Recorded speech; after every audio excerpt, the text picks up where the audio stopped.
لله وكفى والصلاة والسلام على رسولنا المصطفى صلى الله عليه وسلم أهل الصدق والتقى. أما بعد قال الله تعالى في القرآن الكريم أعوذ بالله من الشيطان الرجيم وإذا كنت فيهم فأقمت لهم الصلاة فلتقم طائفة منهم معك. وقال رسول الله صلى الله عليه وسلم في حديث صحيح الذي رواه البخاري ومسلم صلاة الجماعة تفضل صلاة الفجر ب27 درجة. صدق الله وصدق رسوله الكريم ونحن على ذلك من الشاكرين والذاكرين. Segenap pengurus Masjid Raya Andalas yang kita muliakan, begitu juga selanjutnya pemuka masyarakat, para ustaz, bapak dan ibu hadirin wal hadirat, sidang jamaah subuh yang semoga kita semua dalam keberkahan, lindungan serta rahmat dari Allah Subhanahu wa taala. Kembali kita berbahagia syukur kita kepada Allah. Alhamdulillah pada subuh hari ini Allah Subhanahu wa taala menghidupkan kita kembali setelah mematikan kita sementara. Dan alhamdulillah Allah pilih kita di antara hamba Allah yang mendirikan salat subuh dengan berjamaah. Semoga amal itu menjadi hujah di hadapan Allah untuk memudahkan kita menuju surganya. Amin ya rabbal alamin. Salawat dan salam kita doakan kepada Allah, semoga disampaikan kepada Rasulullah sallallahu alaihi wasallam. Baik, sehat Bapak dan Ibu? Alhamdulillah. Rasulullah Ramadan. Rasul-rasul Ramadan datang ke Masjid Raya Andalas. Suasananya itu suasana Ramadan, semangatnya itu semangat Ramadan. Sebagaimana Allah menitipkan kepada baginda Nabi sallallahu alaihi wasallam agar kita memohon keberkahan kepada Allah di bulan Sya'ban dan dijaga kehidupan kita sampai bertemu dengan bulan Ramadan. Maka kita berdoa, Allahumma barik lana fi Sya'ban wa ballighna Ramadan. Ya Allah, berkahi kami di bulan Sya'ban ini dan sampaikan kami bertemu dan mengisi bulan Ramadan. Keberkahan itu dalam artian Allah kuatkan ketaatan kita di bulan Sya'ban ini untuk menyiapkan diri agar bisa ringan beribadah di bulan Ramadan. Karena kalau dilihat dari sunnah baginda Nabi sallallahu alaihi wasallam, taat lebih itu ternyata tidak di bulan Ramadan. Maksudnya tidak menunggu tanggal 1 bulan Ramadan baru kemudian kita lebih taatnya kepada Allah Subhanahu wa taala. Namun ketika dilihat dari sunnah Nabi, sejak bulan Rajab itu Nabi sudah memulai taat yang lebih kepada Allah Subhanahu wa taala. Lalu masuk ke bulan Sya'ban, baginda Nabi luar biasa. Bahkan di dalam hadis yang sahih riwayat Imam Al-Bukhari dari Sayyidah Aisyah radhiyallahu anha menceritakan bahwa aku tidak pernah melihat Nabi sempurna berpuasa 1 bulan full kecuali bulan Ramadan. Wa ma ra'aitu aktsara siyaman minhu min Sya'ban.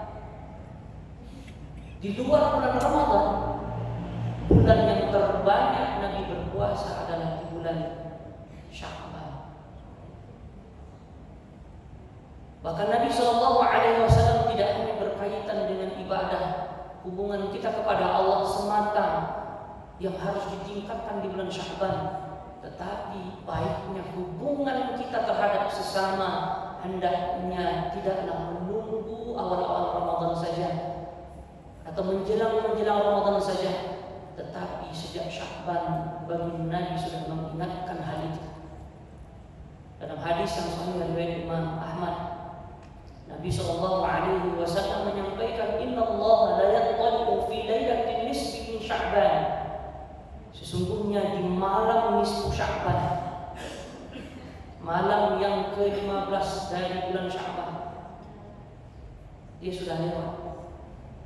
Kata Nabi, Allah itu memandang kita dengan pandangan yang berbeda. Allah cari kita, Allah lihat kita, Allah perhatikan kita. Fayaghfiru li jami'il khalqi, maka Allah mengampuni semua hamba-hambanya asalkan beribadah di malam itu. Dan itu berlaku min ghurubi syams, dari terbenamnya matahari sampai terbitnya matahari, hatta tatlu'u syams. Artinya sejak maghrib tanggal 14-nya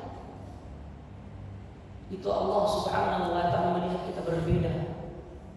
Allah menggugurkan dosa kita, tetapi tidak untuk dua orang, illa lil musyrikin, tidak untuk orang musyrik, orang yang berlaku syirik,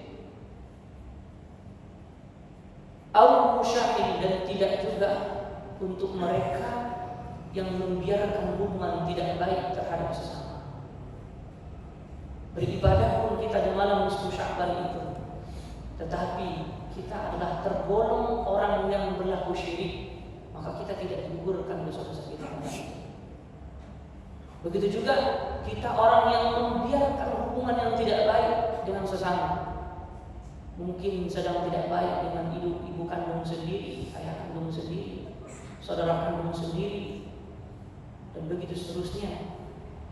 Tidak, Allah gugurkan dosa kita, terhalang, terhijab kita oleh hubungan yang tidak baik itu.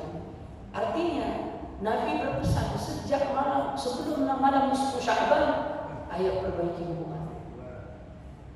Malam nisfu Sya'ban sudah selesai, masih ada waktu menuju bulan Ramadan agar kita suci sebelum masuk bulan Ramadan. Maka ada ibadah yang ditingkatkan. Matinya lah disuruh berhenti nampaknya.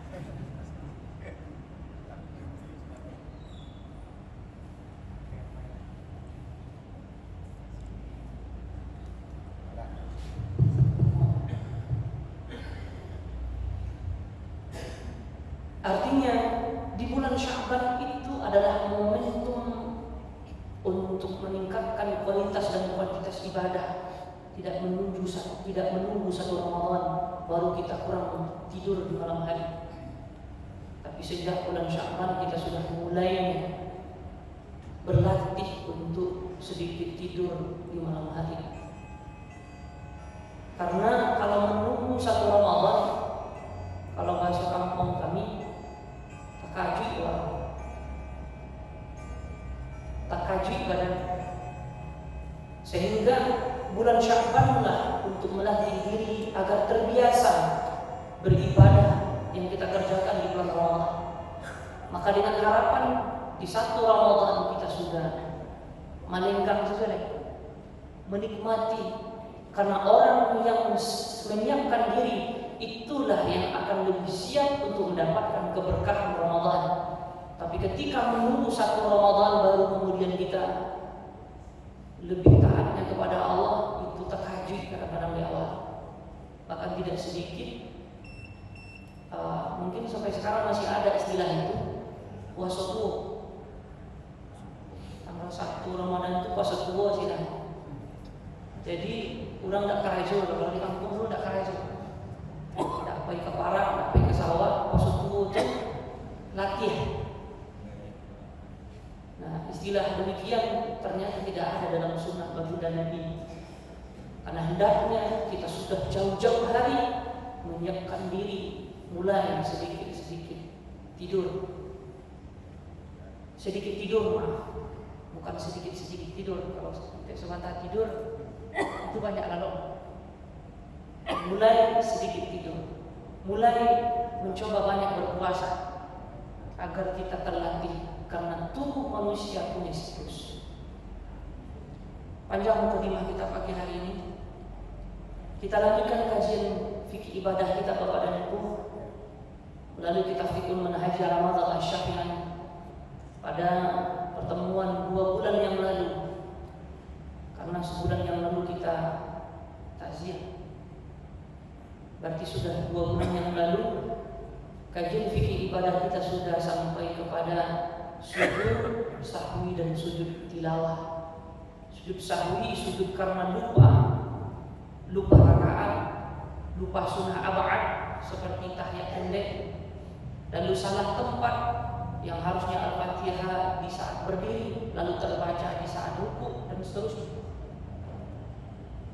Lalu kita spontanitas menjawab salam atau menjawab orang bersih di dalam sholat, itu merupakan perkara yang tidak lagi boleh masuk dalam sholat.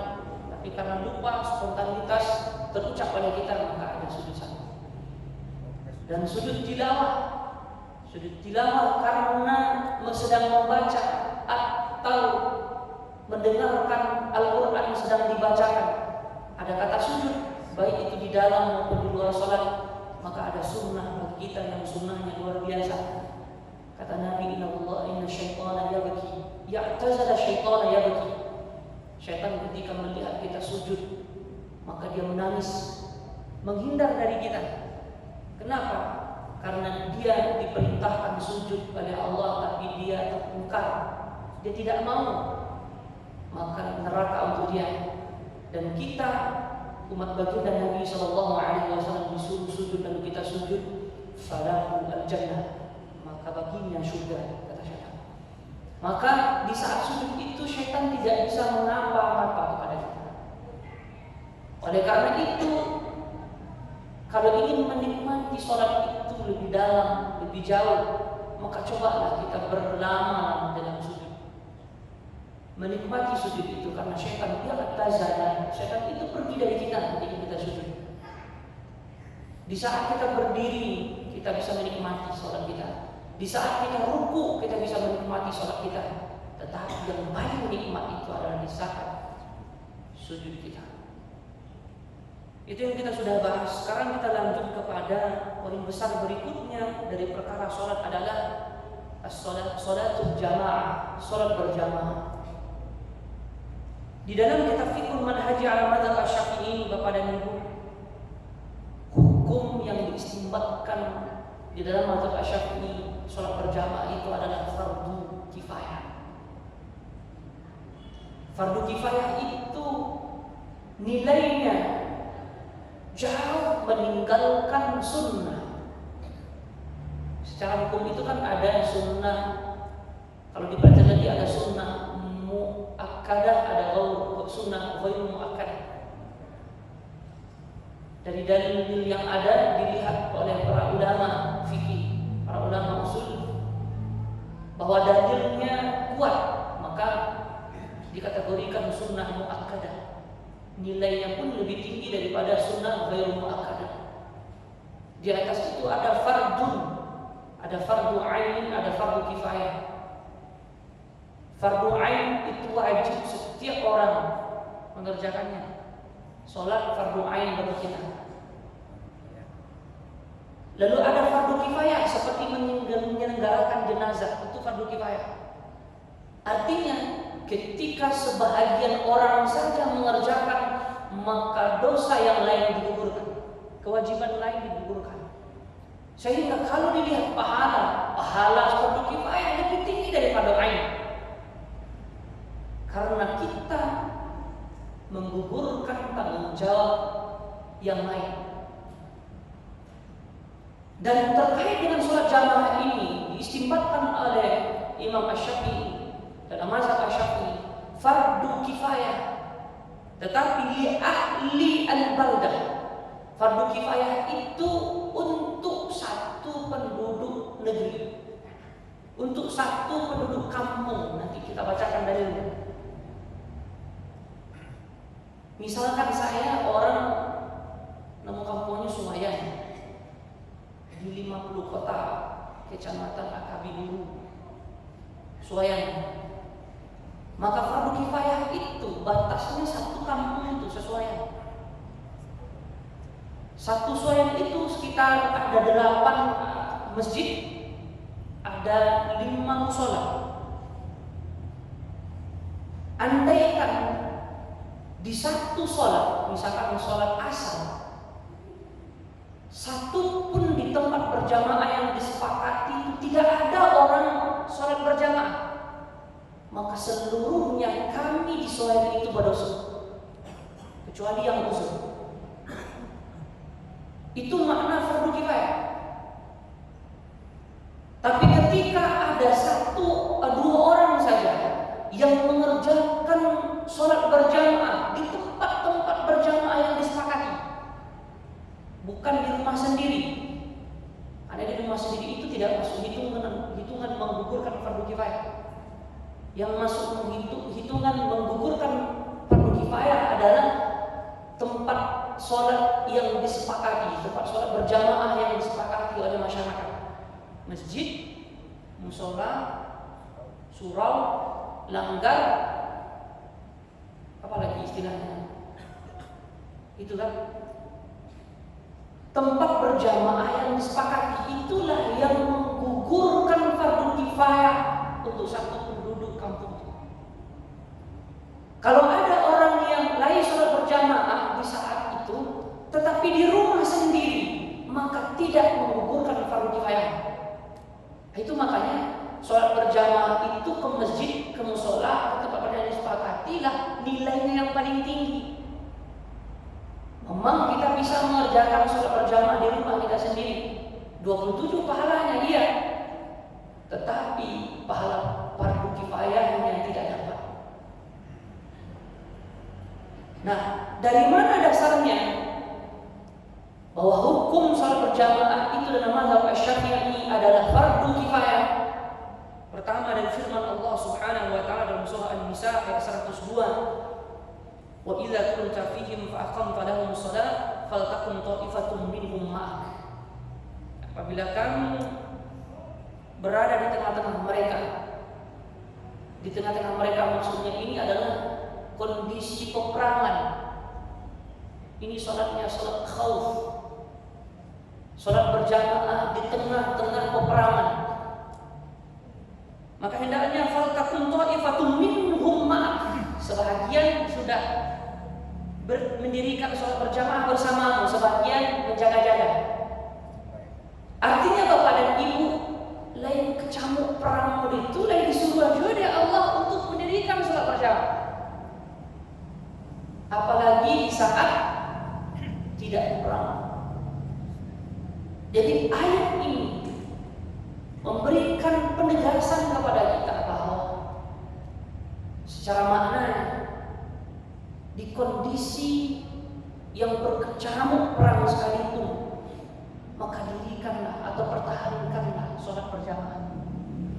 Apalagi di saat kita kondisinya nyaman. Lalu sabda baginda Nabi sallallahu alaihi wasallam, "Shalatul al-jamaah tafdulu salat al-fajr bi 27 darajah." Hadis yang sahih Bukhari dan Muslim. Salat berjamaah itu 27 kali lipat dibandingkan dengan salat sendiri. Ini mau dikerjakan di masjid, di surau, di musola atau di rumah, itu tetap dapat nih yang 27. Tapi yang fardu kifayahnya, hadis selanjutnya yang diriwayatkan oleh Imam Abu Daud dan Ibnu Hibban dan yang lainnya hadisnya sahih, ini yang saya katakan ruang lingkupnya itu adalah satu kampung. Nabi menyampaikan, "Ma min thalathatin fi qaryatin aw badwin." Tidaklah 3 orang di satu kampung, qaryah. Qaryah itu artinya kampung. Aw badwin atau satu lembah yang biasanya lembah itu dihuni oleh satu suku. La tuqamu fihim salatu al-jamaah. La tuqamu fihim al-jamaah. Mereka memilih salat sholat berjamaah, tapi mereka pilih sholat sendiri. Illa stahwadha alaihim syaitan, kecuali mereka itu mudah untuk digerogoti oleh syaitan. Bapak dan Ibu, syaitan itu kalau menggoda manusia, dia diberikan legalitas main keroyok.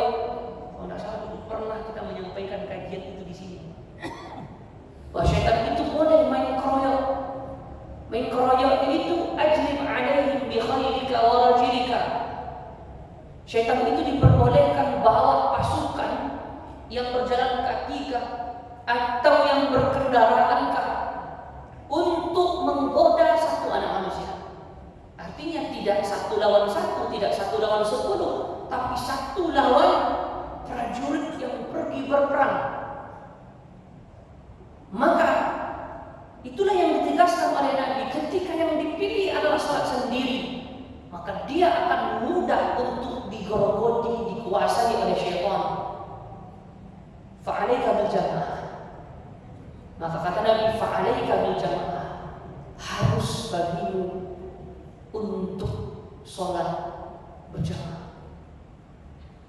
Fa inna ma ya'kulu dhi'bu al-qasiyah, karena sesungguhnya binatang buas itu, di antaranya singa, harimau dan seterusnya, itu akan memakan al-qasiyah, domba yang terpisah dari rombongan.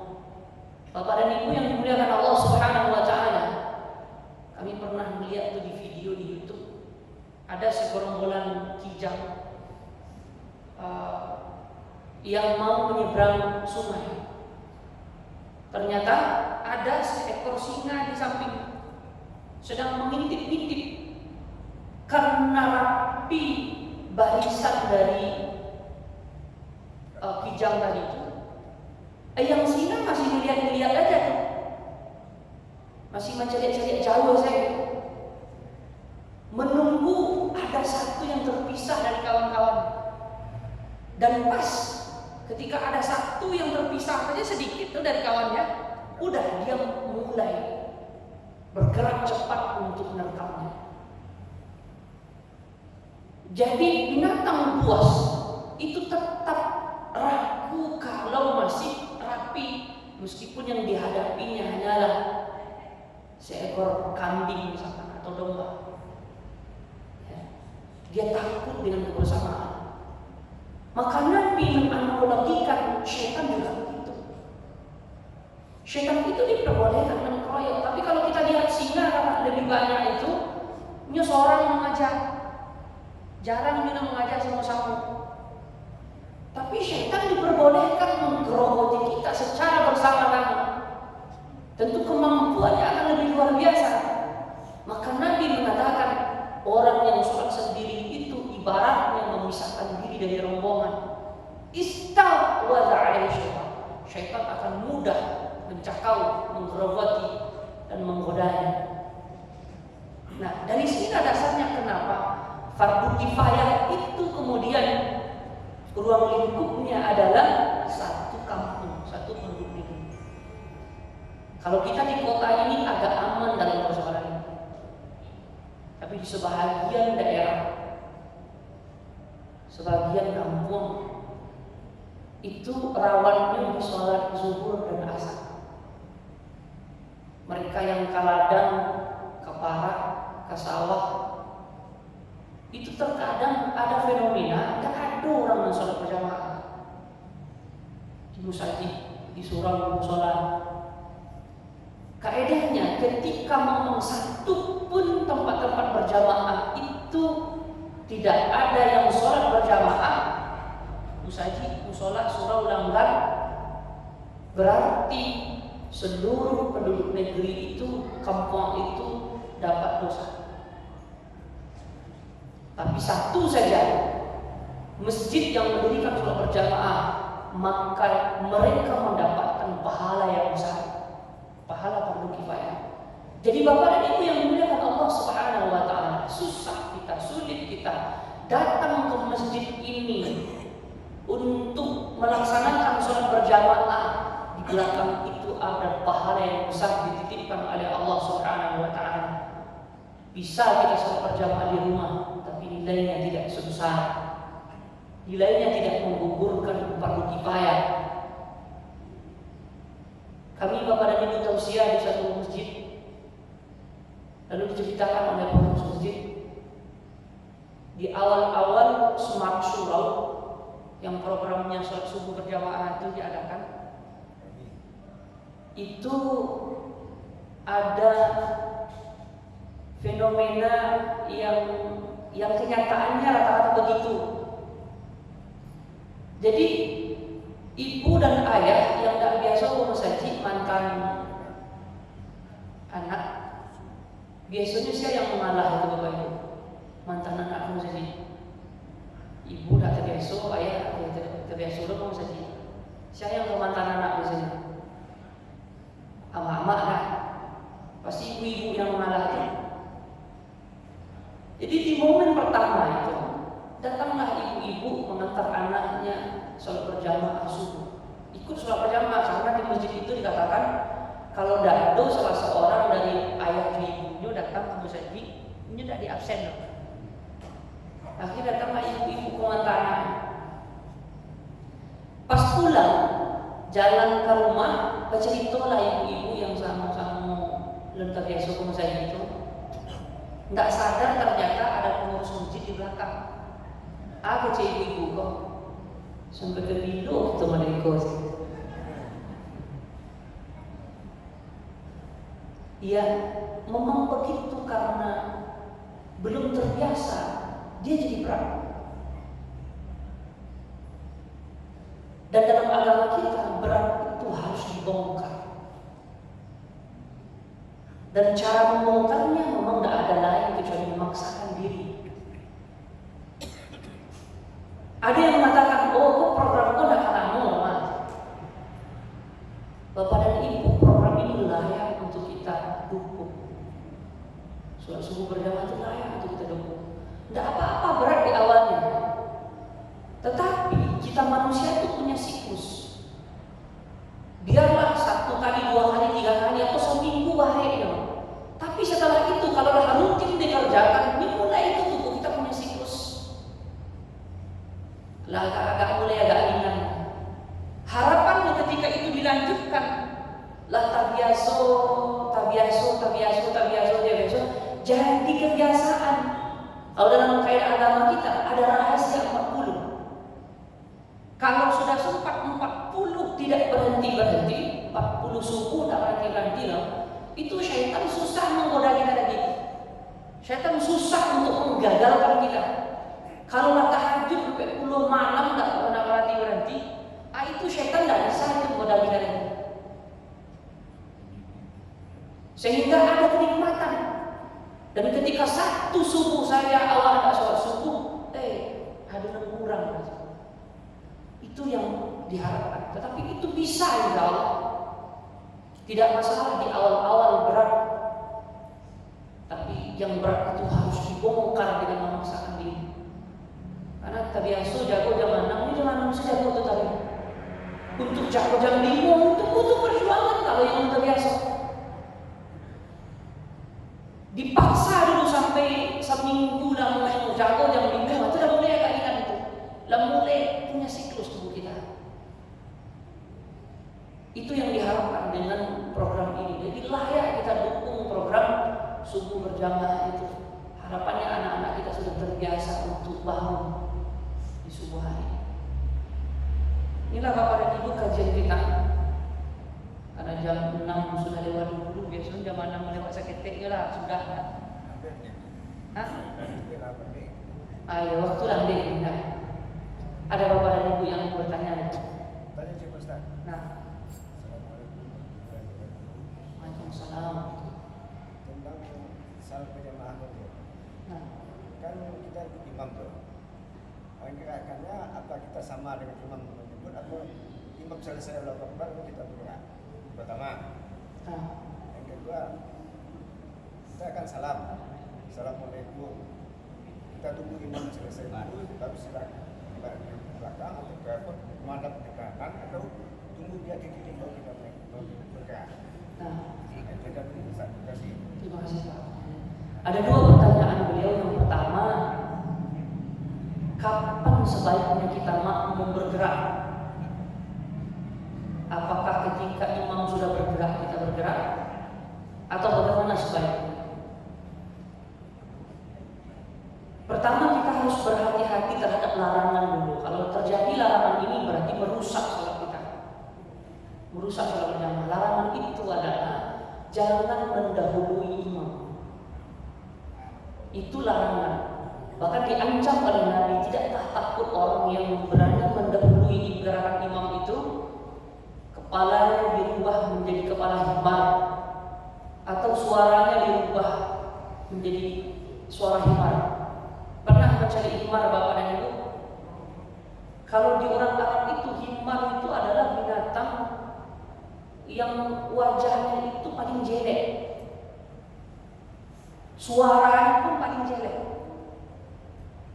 Jadi diancam oleh Nabi, tidakkah takut orang yang mendahului gerakan imam itu kepalanya dirubah menjadi kepala himar, atau suaranya dirubah menjadi suara himar. Itu artinya kita dilarang untuk mengikuti imam, bahkan rusak. Salat berjamaahnya rusak kalau sempat mendahului, menyengaja mendahului imam. Karena kaedahnya dalam hadis Nabi, al-imam yu'tamma bihi, imam itu diikuti. Pertanyaannya, kalau awak mengikut, mana dulu kira-kira orang di buku atau orang di belakang? Orang di buku. Kalau dulu orang di belakang, berarti tidak mengikut namanya. Sementara kaedahnya dari Nabi, al-imam yu'tamma bihi, imam itu diikuti. Maka imamlah yang duluan bergerak, baru kemudian makmum bergerak. Memang Nabi tidak menyampaikan kapan kita bergerak, tetapi untuk rapi dan kebaikannya disarankan oleh para ulama, makmum itu bergerak ketika aba-abanya sudah selesai. Aba-aba perpindahan dari satu gerakan menuju gerakan itu adalah Allahu Akbar, kecuali dua tempat. Di Sami Allahu liman hamidah, bangkit dari ruku, kemudian salam terakhir. Selebihnya adalah dengan lafaz Allahu Akbar. Kaedahnya selesaikan aba-abanya baru bergerak. Itu sebaik-baik yang kita kerjakan sebagai makmum. Kalau itu yang dipegang, maka sholat berjamaah itu akan rapi. Dan yang terpenting adalah kita terhindar dari mendahului imam. Jadi bergeraklah setelah aba-abanya selesai. Masa di persoalan dunia kita mau untuk rapi seperti itu? Kan di baris berbaris kan hadap kanan, kanan bergerak orang lain. Hadap kanan masih kok jalan. Nah sudah gerak, lalu itu bahasanya oleh pimpinan baru bergerak. Kenapa dalam persoalan dunia kita mau seperti itu? Persoalan ibadah kita tak mau.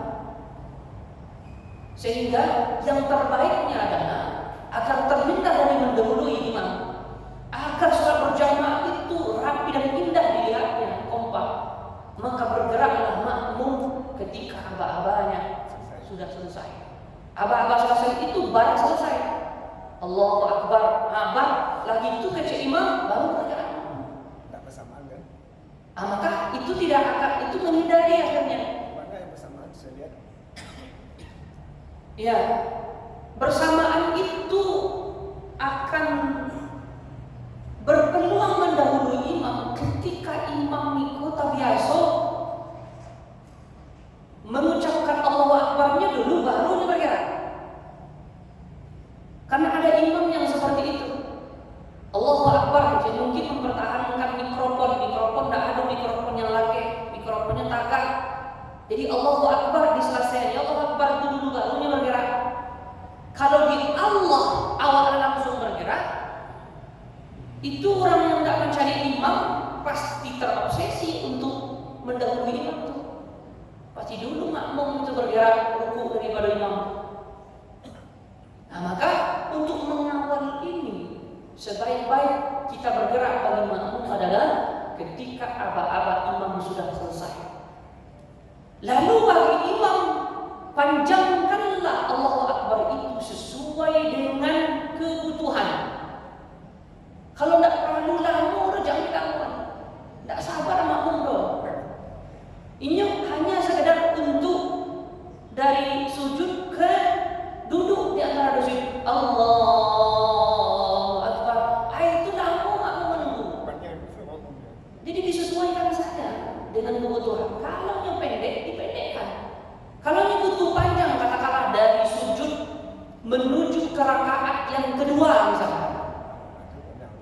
supaya orang tahu bahwa ini akan berdiri, maka silakan dikasih panjang.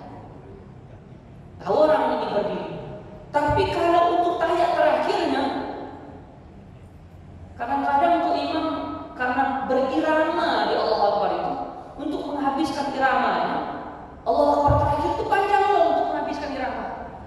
Jadi ragu ini apakah sudah terakhir atau begitu. Itu makanya sebanyak-banyak yang harus diketahui oleh makmum, lebih banyak lagi yang harus diketahui, dipelajari oleh imam.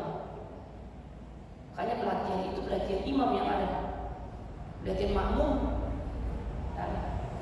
Karena banyak yang perlu diketahui oleh imam. Cara imam memimpin kita itu mempengaruhi bagaimana nanti makmum akan baik atau benar atau tidak. Di antara yang perlu diketahui itu, jadi kebutuhan gerakan dan abah-abahnya harus disesuaikan. Itu untuk pertanyaan pertama. Dan yang kedua tadi, ketika imam sudah salam, kita masuk nih Pak. Kita masuk. Enggak masuk. Ketika imam sudah salam, kapan kita harus salam? Apakah sudah imam dulu Assalamualaikum warahmatullahi wabarakatuh, Assalamualaikum warahmatullahi wabarakatuh, lah sudah kedua-duanya dulu, atau lah sudah kanan dulu, lah bisa lah kanan? Bapak Ibu, dalam fikih kita sudah membahas bahwa ada dua itu kedudukannya. Dalam mazhab Syafi'i misalkan, salam ke kanan itu statusnya rukun sholat, dan salam ke kiri statusnya sunnah. Jadi karena dia statusnya berbeda, maka salam ke kanan itu satu amal, salam ke kiri satu amal. Maka kita bergerak untuk mengerjakan satu amal. Setelah aba-abanya selesai, berarti Assalamualaikum untuk ke kanan sudah sampai kumnya Assalamualaikum warahmatullahi wabarakatuh. Lah sampai warahmatullahi, awak makmum sudah bisa bergerak untuk ke kanan. Assalamualaikum warahmatullahi wabarakatuh, bergerak ke kiri. Meskipun sebahagian orang menggabungkan bahwa itu adalah satu amal, tetapi dalam fikihnya sudah berbeda. Salam ke kanan itu satu amal, salam ke kiri satu amal. Bukti dia berbeda adalah salam ke kanan itu sudah memutuskan sholat, hendak pun ada orang salam ke kiri, sholatnya sudah sah. Ya. Sehingga kapan kita bergerak? Kalau sudah selesai aba-aba untuk salam ke kanan, nah kita langsung juga ke kanan. Berarti bisa jadi itu Assalamualaikum warahmatullahi wabarakatuh. Pas Assalamualaikum warahmatullahi wabarakatuh ke kiri, nah kita sedang ke kanan. Pas imam selesai ya kita ke kiri. Gitu Pak. Pemahaman yang dipisahkan antara salam ke kanan dan salam ke kiri, karena secara hukumnya juga berbeda. Satu rukun sholat, yang satu sunnah hayah di dalam sholat. Nah, namun bagi yang masbuk itu sebenarnya kalau sudah salam ke kanan, dia sudah bisa naik ke atas. Karena sholat sejatinya sudah selesai. Tetapi mengikut imam itu semua gerakannya ada nilainya. Maka memilih untuk selesai semuanya itu lebih aula daripada selesai kanan, salam ke kanan, kita langsung berdiri. Selesaikan semua gerakan imam, baru kemudian kita naik ke atas, itu lebih aula. Karena semua gerakan itu punya nilainya.